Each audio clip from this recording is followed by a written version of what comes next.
কি তুমি কি বারবার শয়তানের ধোকায় পড়ে তওবা করার পরেও গুনহার কাজ করতেছো?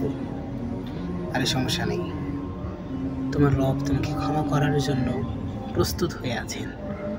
তুমি শুধু তোমার রবের কাছে একবার ক্ষমা চাও, একবার তওবা করো, তোমার রব তোমাকে সাথে সাথে ক্ষমা করে দেবেন। যদিও তোমাকে শয়তান ধোকা দিতে পারে যে তুই বারবার একই বিষয় নিয়ে তোর রবের কাছে কেন ক্ষমা চাস, তোর কি লজ্জা শরম নাই? তুই বারবার একটা বিষয় নিয়ে তওবা করার পরেও তুই বারবার ওই একই কাজে লিপ্ত হইতেছিস। শয়তান আমাদেরকে ঠিক এই পরিমাণ ধোকা দিতে পারে। শয়তানের ধোকায় পড়া যাবে না, আমাদের নফসের ধোকায় পড়া যাবে না। যতবার ভুল হবে ততবার আপনি ক্ষমা চাবেন, রবকে বলবেন আপনি ছাড়া আমার আর কেউ নাই, আপনি ছাড়া এই পৃথিবীতে আমার আর কেউ নাই। সত্যি এই পৃথিবীতে আপনার আপন বলতে আপনার রবই রয়েছেন, তাছাড়া আপনার কেউ এই পৃথিবীতে আপনার আপন নয়।